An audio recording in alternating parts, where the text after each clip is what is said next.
प्रिय छात्रों, ideal progressive school के यूट्यूब चैनल पर आप सबों का बहुत बहुत धन्यवाद है, हार्दिक हार्दिक स्वागत है। आज हम लोग चलेंगे एलसीएम एंड एचसीएफ पार्ट 10 वस्तुनिष्ठ प्रश्न से कुछ क्वेश्चन जो बाकी रह गया था उसको आज हम लोग देखते हैं।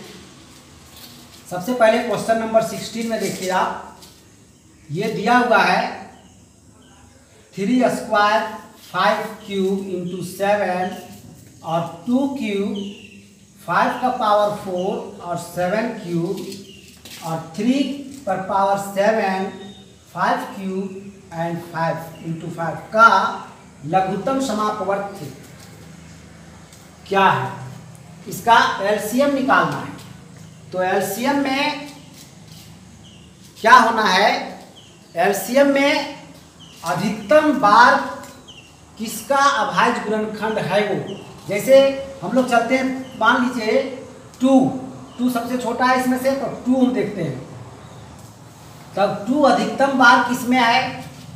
2 अधिकतम बार देखिए इसमें है, इसमें और इसमें तो 2 है ही नहीं, तो 2 अधिकतम बार बीच वाला में ही है, तो 2 का पावर 3, 2 का पावर 3 होना चाहिए पहले।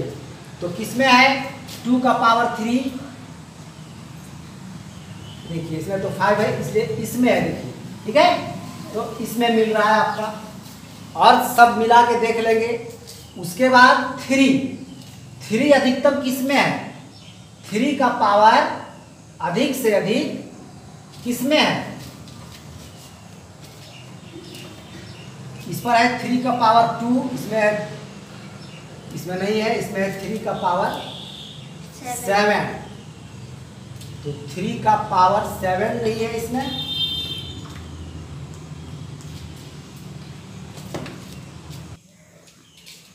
हाँ, तो ये क्वेश्चन लिखने में मिस्टेक हुआ था। अब आप देखेंगे 2 का अधिकतम पावर 2 का पावर 3 है इसमें, और 3 का अधिकतम पावर जो हम देख रहे हैं इन तीनों में से, तो इसी में है 3 का पावर 7 और 3 का पावर 7 है यहाँ पर। और 5 का अधिकतम पावर देखिए, अधिकतम देखिए इसमें है 4 बार, इसमें 3 बार है, इसमें 3 बार है, फिर 1 बार है, 4 बार, तो 4 बार अधिकतम है। और 7 का अधिकतम पावर 3 है इसमें है, तो 1 ही बार है, इसमें 3 बार है, तो ये 3 हो जाएगा, 3 बार जो पावर है 7 का। तो इसका लासा यानी लघुत्तम समापवर्त आपका यही हो जाएगा, ठीक है। अब है 17 नंबर में, ये 3 भिन्न है, भिन्नों का लासा निकालना है, लघुत्तम समापवर्त। तो भिन्नों का लासा बराबर होता है अंशों का लासा बटे हरों का मासा, ठीक है, इस सूत्र लिख दिए।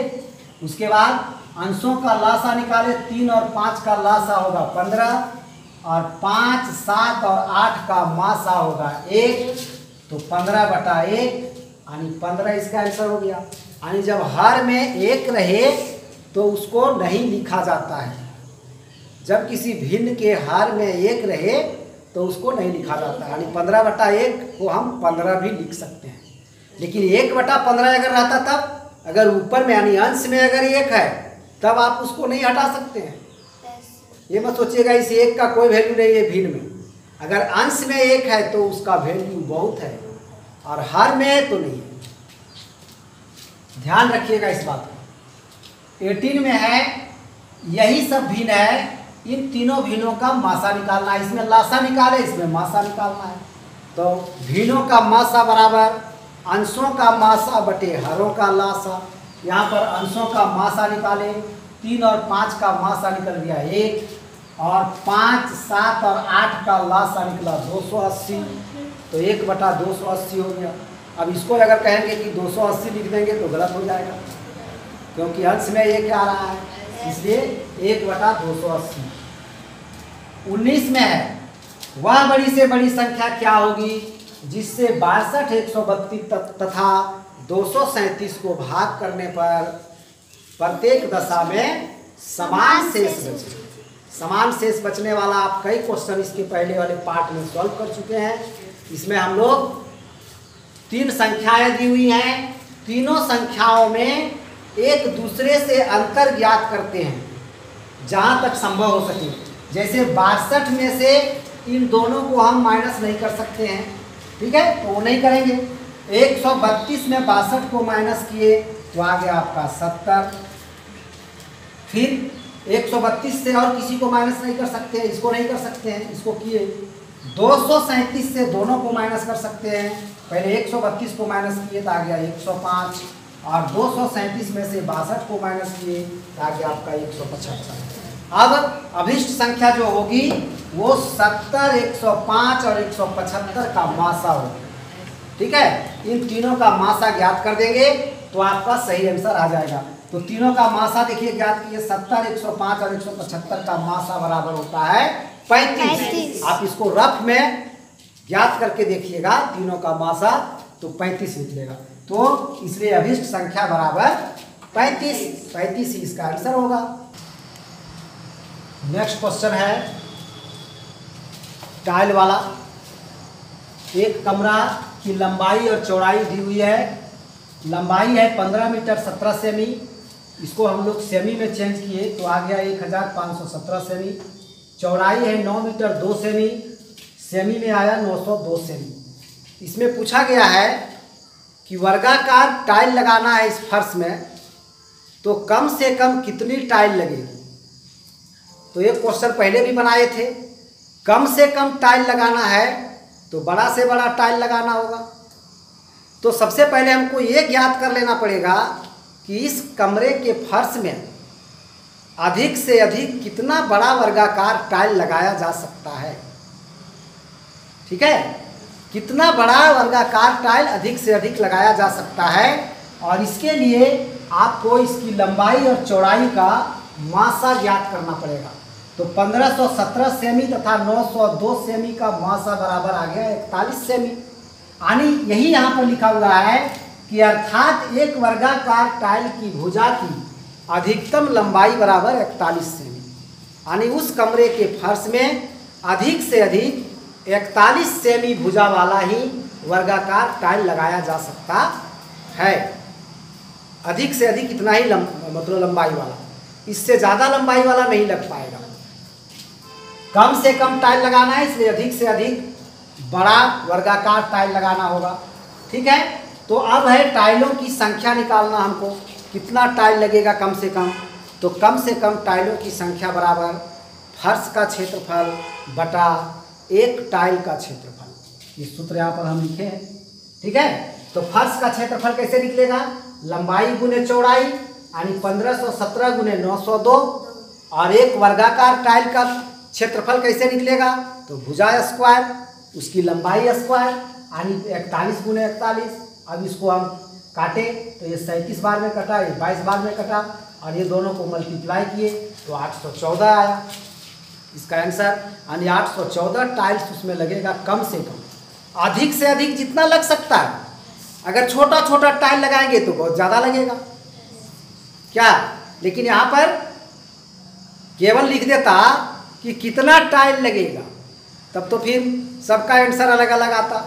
कोई 1 सेमी भुजा वाला टाइल का निकालता तो बहुत ज़्यादा होता, कोई 2 सेमी भुजा वाला टाइल लगाता तो उससे कम, ठीक है। और जब कम से कम कह दिया तो आपको अधिक से अधिक बड़ा टाइल लगाना होगा, और अधिक से अधिक बड़ा टाइल भी लगाएंगे तब भी 814 टाइल्स तो लगेगा ही लगेगा, ठीक है। अब नेक्स्ट है वह न्यूनतम संख्या जो 12, 15, 20 से विभाज्य एवं पूर्ण वर्ग हो, क्या है। यानी वह सबसे छोटी संख्या जो 12, 15 और 20 से पूरा पूरा कटे और वह एक पूर्ण वर्ग भी हो, वह कौन सी संख्या है। तो सबसे पहले एलसीएम निकाल के इसका हम लोग देखें कि इसका एलसीएम आ रहा है 60।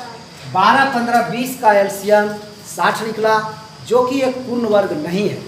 60 एक पूर्ण वर्ग नहीं है, तो अभिष्ट संख्या जो होगी वो 60 का मल्टीपल होगा। तो 60 का मल्टीपल कौन सा है, छोटा से छोटा यानी कम से कम।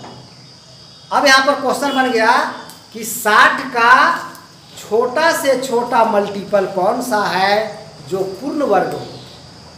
इस तरह से भी हम इसको आप देख सकते हैं। तो 60 को मल्टीप्लाई करते जाएंगे, 60 को 2 से करेंगे तो 120, वो पूर्ण वर्ग नहीं है।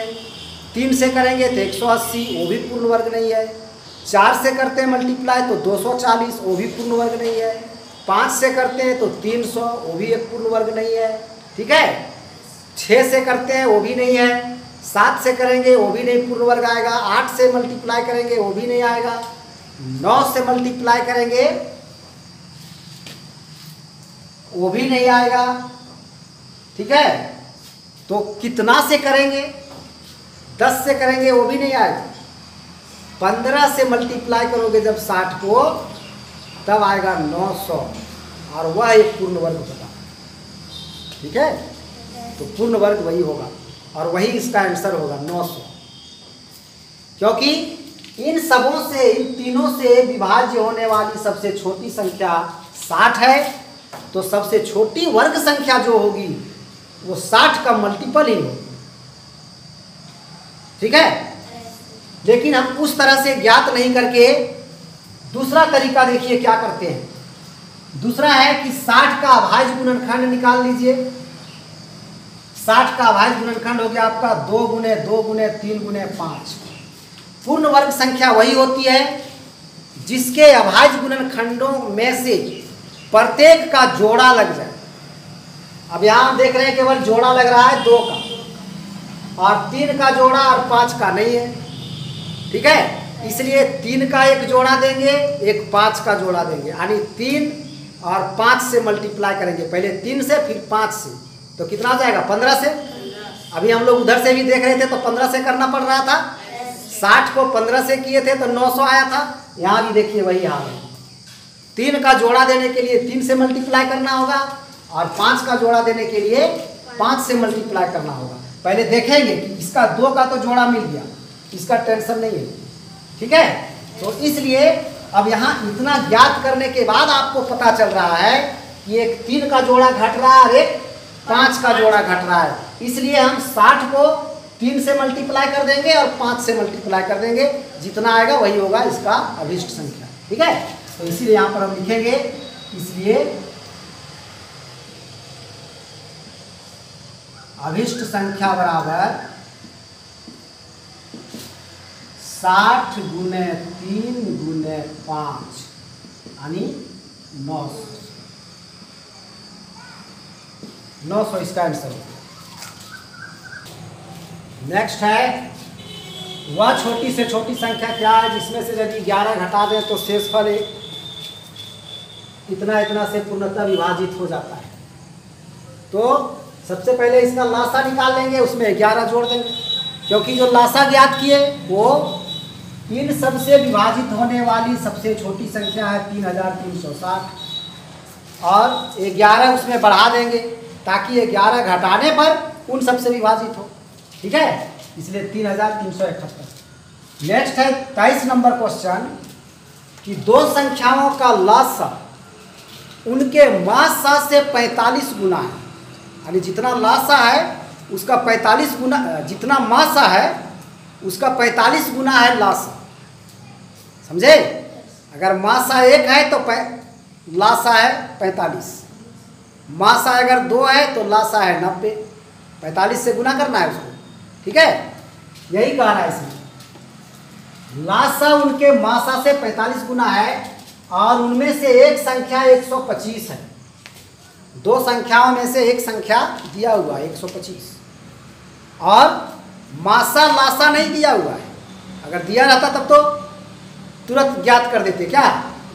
एक संख्या दिया हुआ रहता मासा लासा, तो दूसरी संख्या बराबर मासा गुने लासा बटे पहली संख्या। लेकिन मासा लासा दिया हुआ नहीं है, उसका कुछ दूसरा बात दिया हुआ है। पहला बात दिया हुआ है कि लासा मासा से 45 गुना है, और दूसरा बात इधर दिया हुआ है कि लासा और मासा का योग 1150 है। गुणनफल नहीं दिया हुआ है। अगर लासा और मासा का गुणनफल दिया हुआ रहता तब भी निकालना बहुत आसान था। दूसरी संख्या बराबर लासा और मासा का गुणनफल बटा पहली संख्या, लेकिन यहाँ पर दिया हुआ योग था। ठीक है। तो ऐसा क्वेश्चन को हम लोग कैसे सॉल्व करेंगे? तो सबसे पहले हम लोग मानेंगे माना कि मासा है x, अगर मासा x है तो लासा कितना हो जाएगा? x गुने 45। क्वेश्चन में कहा है ना 45 गुना, तो 45x हो गया लासा। अब क्वेश्चन में ये भी कहा है कि लासा और मासा का योग 1150 है, तो मासा आपका x है, लासा 45x है, तो x प्लस 45x बराबर 1150। ये दोनों को जोड़े तो आ गया 46x, 46x बराबर 1150, इसलिए x बराबर 1150/46, काटे तो आ गया 25। x का वैल्यू आ गया 25। तो x का मतलब क्या आ गया है आपका? मासा आ गया, क्योंकि x हम माने थे मासा को। x का वैल्यू निकल गया, समझ लीजिए मासा निकल गया। ठीक है, इसका मतलब मासा है 25, तो लासा कितना होगा? यानी लिख दिए अर्थात मासा बराबर 25, तो लासा बराबर कितना? तो क्वेश्चन में बोला है कि मासा का 45 गुना, तो 25 को 45 से मल्टीप्लाई कर दिए। क्या यहाँ दो तरीके से आप लासा निकाल सकते थे। एक तो लासा और मासा का योग 1150 है, अगर मासा निकल गया तो लासा हो जाता है 1150 माइनस 25। और दूसरा तरीका यही था कि मासा का 45 गुना है लासा, इसलिए लासा बराबर हो जाएगा 25 गुने 45 यानी 1125। दोनों तरीके से 1125 आ रहा है। अब आपके पास मासा हो गया, लासा हो गया और पहली संख्या भी हो गया, तो दूसरी संख्या निकालने में क्या दिक्कत है? क्या? तो दूसरी संख्या का सूत्र है, बैठा करके आपका निकल गया 225। Next question, 7 metre 3 metre 85 cm 12 metre 95 cm लंबाइयों के यथार्थ मापन के लिए सबसे बड़ी संभवतः लंबाई, सबसे बड़ी मतलब SCF, सबसे बड़ा कौन सा लंबाई होगा जो इन तीनों लंबाई को माप सकेगा? ठीक है, तो इसके लिए तीनों लंबाई को पहले हम लोग सेमी में चेंज किए। 3 मीटर 85 सेमी बराबर 385 सेमी, 12 मीटर 95 सेमी बराबर 1295 सेमी, और इन 700 सेमी 385 सेमी 1295 सेमी का मासा 35 सेमी, इसलिए अभिष्ट लंबाई बराबर 35 सेमी है। नेक्स्ट क्वेश्चन है, सबसे छोटी संख्या कौन सी है जिसे 6, 7, 8, 9 और 12 से भाग दें तो प्रत्येक बार हर बार 2 शेष बचता है? तो ऐसा क्वेश्चन कई बना चुके हैं आप इसके पहले। एलसीएम निकाल लीजिए और 2 जोड़ दीजिए तो 2 शेष बचेगा। ठीक है, तो 2 जोड़ दिए, एलसीएम आ गया इसका 504, इसलिए अभिष्ट संख्या बराबर 504 प्लस 2 बराबर 506। नेक्स्ट क्वेश्चन, 2 संख्याओं का मासा 15, लासा 180 और उन दोनों संख्याओं का योग 105 है, तो संख्याएं क्या क्या हैं? ठीक है, उनमें से संख्याएं क्या क्या हैं? दोनों बड़ी संख्या क्या है, छोटी संख्या क्या है, ये ज्ञात करना है। आपका इस तरह का कोई सूत्र नहीं है।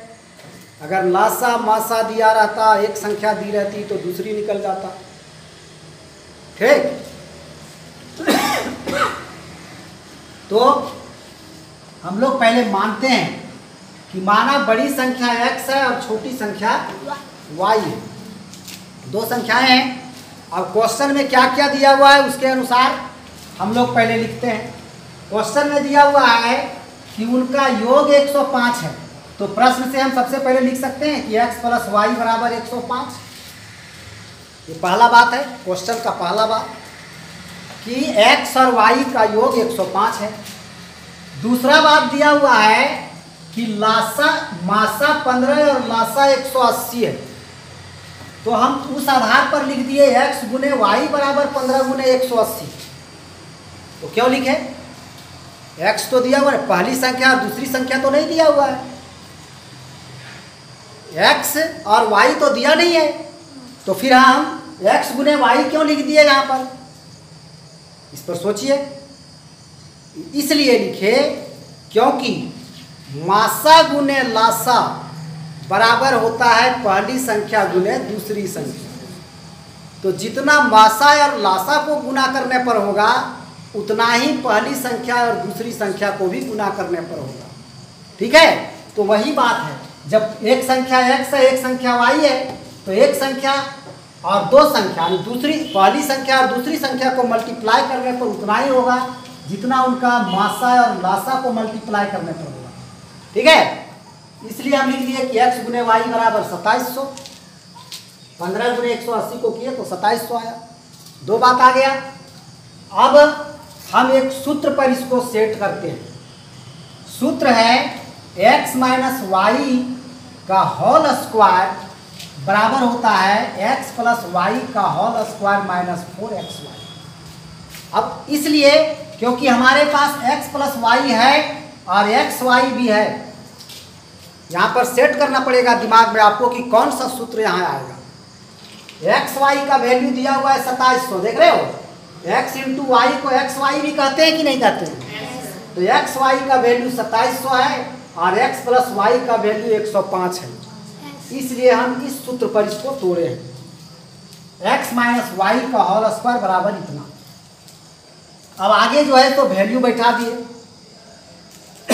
x प्लस वाई बराबर 105 है तो 105 स्क्वायर कर दिए माइनस 4xy था तो 4 इंटू 2700, क्योंकि xy का वैल्यू कितना है 2700 है।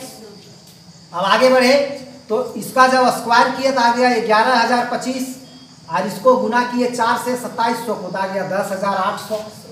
फिर आगे बढ़े x माइनस वाई का होल स्क्वायर इधर उसी तरह लेके चल रहे हैं, बराबर इसको माइनस करने पर आया 225। अब इधर जो स्क्वायर है वो हटाते हैं, तो जब बराबर के एक तरफ से स्क्वायर को आप हटाते हैं तो बराबर के दूसरे तरफ वाली संख्या पर रूट चढ़ता है। ठीक है, इधर स्क्वायर हटा दिए यानी x माइनस वाई कर दिए तो x माइनस वाई बराबर हो जाएगा रूट 225 और रूट 225 का वर्गमूल निकाले तो आ गया 15 यानी x माइनस वाई बराबर आ गया 15। अब हमको निकालना है दोनों संख्याएं। दोनों संख्याएं का सूत्र आप संख्या पद्धति में जान चुके हैं। बड़ी संख्या बराबर होता है दोनों संख्याओं का योग प्लस दोनों संख्याओं का अंतर बटा 2। छोटी संख्या का सूत्र भी होता है क्या दूसरा। तो यहाँ पर देखिए दोनों संख्याओं का योग 105, x प्लस वाई बराबर 105, इसका मतलब दोनों संख्याओं का योग 105 हो गया और x माइनस वाई बराबर 15। दोनों संख्याओं का अंतर भी निकल गया है 15। तो अब दोनों संख्याएं निकालने में क्या दिक्कत है? ठीक है, तो हम दोनों संख्याएं निकाल देते हैं। इधर निकालते हैं, देखिए तो छोटी संख्या हो जाएगी आपकी, छोटी संख्या बराबर, छोटी संख्या का सूत्र होता है दोनों संख्याओं का योग माइनस दोनों संख्याओं का अंतर। सूत्र हम नहीं लिखते हैं, तो योग है 105 और अंतर है 15 बटा 2।